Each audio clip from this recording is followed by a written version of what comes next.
کسی کو راستے میں پڑی ہوئی چیز مل جائے تو شریعت میں اس کے استعمال کا کیا حکم ہے؟ واضح رہے وہ چیز جو راہ پڑی انسان کو مل جائے اسے لقطہ کہتے ہیں، اور لقطے کا حکم یہ ہے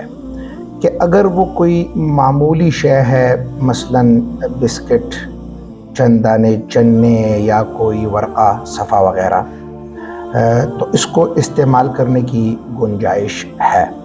اور اگر وہ پڑی ہوئی چیز کسی قدر قیمتی ہے اور آپ سمجھتے ہیں کہ اس کو ضرور مالک تلاش کرتے ہوئے آئے گا، تو اس چیز کو محفوظ کرنے کا حکم ہے، اور پھر اجتماعات کے ذریعے، اشتہار کے ذریعے یا اعلانات کے ذریعے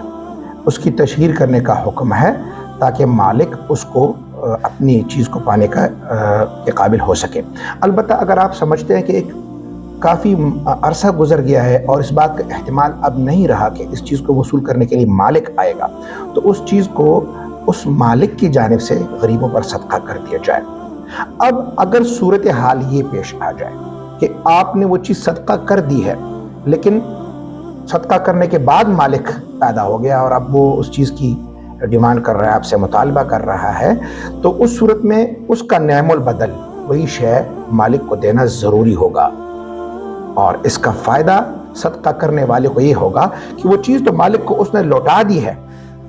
وہ جو صدقے کا ثواب تھا وہ مالک کے بجائے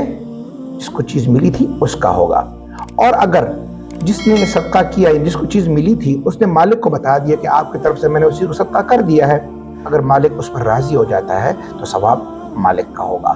دوسری صورت میں یہ ثواب اس بندے کو ملے گا جس نے اس چیز کو اٹھایا تھا۔ شکریہ۔